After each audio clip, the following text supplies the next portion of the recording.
Olá, hoje eu vou abordar um tema muito polêmico. Trata-se da função social da propriedade e das invasões de terras perpetradas principalmente pelo MST. Evidentemente, eu tenho uma firme posição ideológica a respeito, embasada em muito estudo, reflexão e observação da realidade. Logo de início, é fundamental que as pessoas entendam, de uma vez por todas, que propriedade é vida digna. Propriedade é extensão da pessoa humana. Salvo quem tenha vocação para monge, as pessoas, de um modo geral, promovem a sua dignidade também por meio dos bens materiais. Tanto que mesmo a esquerda socialista defende a inclusão social, ou seja, o acesso de todos a esses bens e serviços. Mesmo a esquerda socialista defende o que se chama patrimônio mínimo.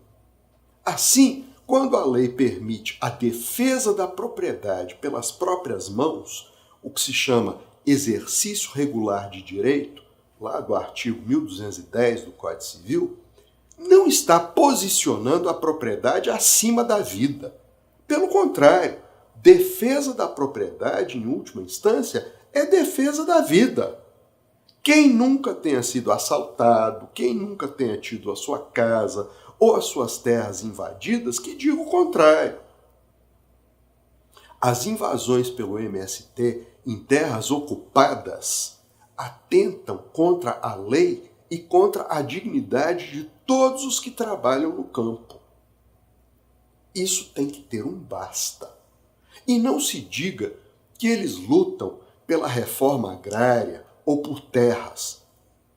Na minha opinião, não passam de um grupo sem objetivo que não a arruaça e a violência, além de benefícios os mais espúrios. Mas e a função social da propriedade?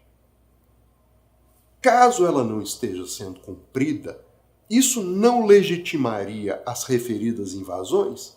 Jamais! A propriedade tem como função promover a dignidade humana dos proprietários e, eventualmente, dos seus empregados, como consta do artigo 186 da Constituição.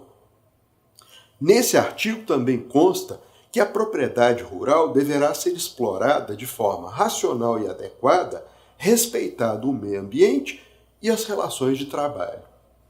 Se a propriedade não estiver cumprindo a sua função, o proprietário será submetido às sanções legais, que vão desde a advertência até o confisco em situações mais graves, como previsto na Constituição, especificamente no artigo 243. Dentre as sanções, definitivamente não se encontra a permissão para o MST ou qualquer outra pessoa invadir. A função social limita os direitos do dono na medida em que o proprietário, ao usar, fruir e dispor, não deva atentar contra os direitos da coletividade, como, por exemplo, os de vizinhança, contra o meio ambiente, contra os direitos trabalhistas, etc. Em nenhum momento poderá ser invocada para legitimar invasões que podem sim ser repelidas pelo proprietário por seus próprios meios. O problema é que o artigo 1210 do Código Civil dispõe que a força não poderá ir além do necessário para repelir a agressão. Sair atirando em pessoas desarmadas não é algo que se possa defender em sã consciência. Por outro lado, o que restaria ao dono seria recorrer à polícia ou ao judiciário. A polícia muitas vezes tem medo das críticas por parte da imprensa, da OAB, da igreja, além da dura ação do Ministério Público. Sendo assim, acaba não agindo. Quanto ao judiciário, até que haja, quando age, já é tarde. As plantações já foram destruídas e o gado morto, muitas vezes com requintes de crueldade. Se nada for feito, a violência só aumentará com a formação de milícias armadas para a defesa da propriedade. É essa a sociedade que nós queremos? Bem, mas e o uso capião?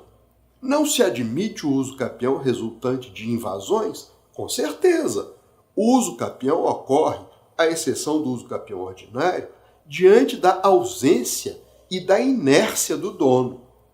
Existe desde o tempo dos romanos. Trata-se de invasão ou ocupação, pouco importa, de imóveis de fato abandonados. Por que de fato abandonados? Porque o dono não se manifesta no prazo legal. Simplesmente deixa o invasor na posse tranquila e pacífica do imóvel. Nada tem a ver com as invasões perpetradas pelos ditos movimentos sociais, que de movimentos sociais não tem nada. Beiram sim ao terrorismo organizado, embora a expressão talvez seja um pouco pesada. De todo modo, nós não podemos aceitar esse estado de coisas sob pena de se instalar uma anarquia completa em que cada um faz o que bem entenda. Não há sociedade que progrida dessa forma. A não ser que se defenda a anarquia total como meio de chegar ao Estado socialista, numa visão bem gramsciana, não há como defender esse estado de coisas. É isso aí. Desculpem se ofendi as crenças de alguém. Eu estou aberto ao debate civilizado. Um grande abraço a você.